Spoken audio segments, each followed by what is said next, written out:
नमस्कार मंडळी, आज आपण झणझणीत असा टोमॅटो मिरचीचा ठेचा बनवणार आहोत. अगदी वेगळ्या पद्धतीने केलेला आहे, चवीला खूप भन्नाट लागेल आणि खूप सोपी रेसिपी आहे. झटपट होईल, पावसाळा आलेला आहे ना, मस्त गरमागरम पोळी आणि ठेचा सोबतीला. खरंच एकदा तरी ट्राय करून बघा. भाकरीसोबत, पोळीसोबत, कशासोबतही तुम्ही खाऊ शकता. भाजीचीही गरज पडणार नाही अशा पद्धतीचा ठेचा आहे. तर तो कसा करायचा आहे बघणार आहोत आपण इथे. त्यासाठी मी लागणारं साहित्य तुम्हाला अगोदर दाखवते. हिरव्या मिरच्या घेतल्या, एक लिंबू घेतले, कढीपत्त्याची पानं घेतली, टोमॅटो घेतला, एक कांदा घेतला आहे. तर आपल्याला अगोदर काय करायचं आहे, हिरव्या मिरच्या ज्या आहेत त्या स्टार्टिंगला आपल्याला कापून घ्यायचं आहे, म्हणजे तयारी करायची आहे ह्याची पूर्ण. तर मिरच्या कापताना तुम्हाला ज्या आकारात, गोल आकारात, थोड्याशा लांबट आकारात किंवा खूप बारीक कापायच्या असतील तुम्ही त्या पद्धतीने मिरच्या इथे कापू शकता. मिरच्या अगोदर मी स्वच्छ पाण्याने धुवून घेतल्यात, कपड्याने पुसून घेतल्यात आणि नंतर कापायला घेतलेल्या आहेत. तर ह्या झाल्यात आपल्या मिरच्या कापून. मिरच्या कापून झाल्यानंतर घेतला आहे मी टोमॅटोसुद्धा आपल्याला तशाच पद्धतीने कापून घ्यायचा, म्हणजे बारीक कापून घ्यायचा आहे. बारीक म्हणजे खूप जाडसर आहे नाही, खूप बारीक नाही, मीडियम आपण जसा कापतो भाजीला त्या टाईपचा कापून घ्यायचा आहे. तर येथे टोमॅटोसुद्धा आपला पूर्ण कापून झालेला आहे. दुसरासुद्धा मी म्हणजे पूर्ण, आणि हो, आपण जितक्या हिरव्या मिरच्या घेतल्या तितकाच आपल्याला टोमॅटोसुद्धा घ्यायचा आहे. तर कांदासुद्धा आपल्याला बारीक चिरून घ्यायचा. एक कांदा घेतला मी, त्यासाठी चांगल्या 18 ते 20 मिरच्या असतील आणि एक टोमॅटो घेतला आपण, त्याला एक कांदा घ्यायचा मिडियम आकारचा, तो सुद्धा आपल्याला एकदम बारीक करून घ्यायचा आहे. तर हा झाला आपला कांदा बारीक करून. नंतर घ्यायचं आपल्याला पूर्ण साहित्य मी तुम्हाला दाखवते. कढीपत्ता, लसणाच्या पाकळ्या घेतल्या. तर त्या पाकळ्या कशा घेतल्या, पाकळ्या आपल्याला लाटणं जे असतं पोळी करण्याचं, ते लाटण्याला प्रेस करून घ्यायचं, म्हणजे थोड्याशा दाबून घ्यायच्या, चपट्या करून घ्यायच्या.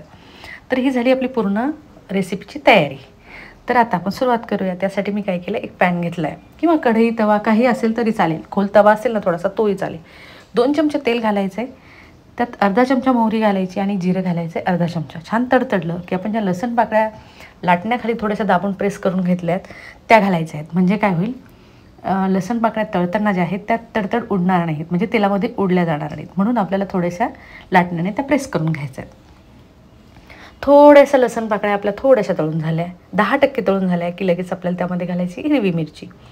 ज्यावेळेस आपण लसण आणि हिरवी मिरची सोबत फ्राय करतो ना, तेही खूप छान फ्लेवर येतो किचनमध्ये. तुम्ही नक्की ट्राय करून बघा. तर आता हे हिरव्या मिरच्या आणि लसण जो आहे आपल्याला थोडासा फ्राय करून घ्यायचा, म्हणजे मिरच्या थोड्याशा भाजीपर्यंत आपल्याला फ्राय करून घ्यायचं आहे. तर एकसारखं चांगले 2 ते 3 मिनटं होईपर्यंत त्याला मी फ्राय करून घेतले. म्हणजे मिरची आणि लसण थोडासा हलका झालेला आहे, म्हणजे 50% आपली मिरची आणि लसण फ्राय झाला आहे. तर आता त्या स्टेजवरती घालायचा आपल्याला कांदा. स्टेप बाय स्टेप करायचा आहे, तेव्हा तुमची चटणी छान लागेल. नाहीतर तुम्ही सोबत जर टाकले सगळं तर छान लागणार नाही. मिरची आणि लसण थोडासा फ्राय करून घ्यायचा, म्हणजे काय होईल, कांद्यामुळे लसण आणि मिरची फ्राय होणार नाही टाकल्यानंतर, म्हणून नंतर कांदा घालायचा आहे. तर गॅस इथे फुल करायचा आता आणि कांदा, मिरची आणि लसण एकसारखा सोबत तिला फ्राय करायचा आहे तो. तर हा सुद्धा आपल्याला चांगला 2 ते 3 मिनटं हलका होईपर्यंत, म्हणजे मोकळा होईपर्यंत आपल्याला फ्राय करून घ्यायचं आहे याला. तर इथे तुम्ही बघू शकता कांदासुद्धा चांगला मऊ झाला आहे आणि मिरची आणि लसणसुद्धा चांगल्यापैकी फ्राय झाला आहे. त्या स्टेजवरती घालायचं आपल्याला कढीपत्त्याची पाने. तर 7 ते 8 मी कढीपत्त्याची छोटाली पाने घेतली, ती घातलेली आहेत. तीसुद्धा आपल्याला तेलामध्ये फ्राय करून घ्यायची, म्हणजे त्याचा फ्लेवर आपल्या पूर्ण चटणीला लागला गेला पाहिजे. तर आता त्यानंतर घालायचं आपल्याला टोमॅटो त्यामध्ये.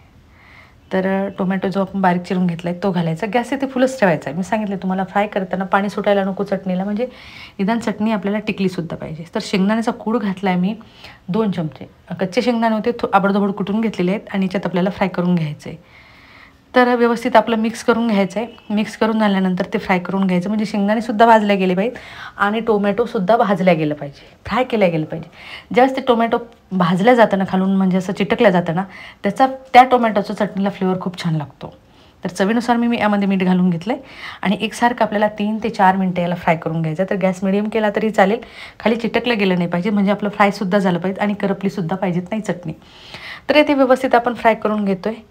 तर आता तुम्ही बघू शकता चटणीचं जे टेक्स्चर आहे ते खरंच खूप छान आहे. तुम्ही म्हणाला हे काय, तुम्ही टिफिनमध्ये किंवा प्रवासात जायचं असेल ना तुम्हाला, पोळीमध्ये डब्याची गरज पडणार नाही. मस्त एक पोळी करायची, मस्त फुगून घ्यायची, छान जाडसर करायची थोडीशी, त्यामध्ये आतमध्ये डिप करायची, म्हणजे चटणी टाकायची आणि पोळी फोल्ड करून बाकीच्या पोळ्यांसोबत फोल्ड करून घ्यायची. तेलसुद्धा बाहेर येणार नाही अशी चटणी आहे. तर ग्लासाच्या बुडाच्या साह्याने मी काय केलं, याला थोडंसं बारीक करून घेतलं, कारण तो ठेचा आहे त्यामुळे खरंच खूप छान लागेल. आणि तुम्हाला वाटलं तसं मोकळंच ठेवायचं, पण मोकळ्यापेक्षा हा बारीक केलेला छान लागेल, कारण मिरची आणि टोमॅटो ज्यावेळेस एकत्र येईल ना बारीक करून, त्यावेळेस खूप छान चटणी लागते. तर इथे मी थोडंसं आबडधोबड त्याला कुस्करून घेतले, म्हणजे बारीक करून घेतलं आहे. तर इथे गॅस बंद करते मी आता, म्हणजे लिंबाचा रस टाकून घ्यायचा, त्यामुळे गॅस बंद केला आहे मी इथे. आणि लिंबाचा रस टाकल्यानंतर आपल्याला एकसारखं परत फ्राय करून घ्यायचं आहे. तुम्ही म्हणाल टोमॅटोसुद्धा आहे आंबट आणि लिंबाचा रससुद्धा टाकला आहे. टोमॅटो तितका आंबट होत नाही. लिंबाच्या रसाने काय होतं, त्याला चव अगदी वेगळी येते. टोमॅटोचा इतका आंबटपणा नसतो, पण लिंबाचा आपण रस अर्धा चमचा लिंबाचा रस जो घातला ना, त्याने चटणीला खूप चव छान येते. आंबट होणार नाही आहे जास्त. नक्कीच ट्राय करून बघा. मस्त भरभरून कोथिंबीर घातला मी चांगला अर्धी वाटी. मला आवडतो चटणीमध्ये कोथिंबीर. तुम्हाला कमी आवडत असेल तर थोडासा कमी घातला तरीही चालेल, पण छान लागेल असेल तर. तर मस्त आपली चटणी दिसायलाही छान आणि खायला खरंच खूप भन्नाट आहे. नक्कीच ट्राय करून बघा. आणि हो, असं काही नाही की खूप साहित्य लागतं त्याला. तुमच्या किचनमधल्या असलेल्या साहित्यातच तुम्हाला करता येईल. तर मी इथे मस्त गरमागरम, पाऊस पडतोय बाहेर, गरमागरम फुलके करून घेतलेत. भाजीचा कंटाळा आलेला आहे आणि ही चटणी केलेली आहे. तर अगदी फुलक्यासोबत किंवा पोळीसोबत, तुम्ही तेल लावलेली पोळी असेल त्याच्यासोबतही खाऊ शकता, छान लागेल. तर काही काही छोट्या छोट्या रेसिपीज ज्या असतात किचनमध्ये, त्या अगदी चव वेगळी करून जातात. तर अशीच ही चटणी आहे, म्हणजे छोटीशी आहे, म्हणजे करायलाही खूप सोपी आहे आणि कमी साहित्यात होणारी आहे. नक्कीच ट्राय करून बघा आणि केल्यानंतर मला कमेंटमध्ये नक्कीच कळवा की तुम्हाला हे ठेच्याची रेसिपी, म्हणजे टोमॅटो आणि मिरचीची ठेच्याची रेसिपी तुम्हाला कशी वाटली. जर तुम्हाला ही माझी रेसिपी आवडली असेल आणि तुम्ही माझ्या चॅनलवर नवीन असाल तर माझ्या चॅनलला सबस्क्राईब, लाईक, शेअर, कमेंट करायला विसरू नका. तर चला भेटूया अशा सोप्या सोप्या आणि झटपट होणाऱ्या रेसिपीसोबत. तोपर्यंत बाय बाय.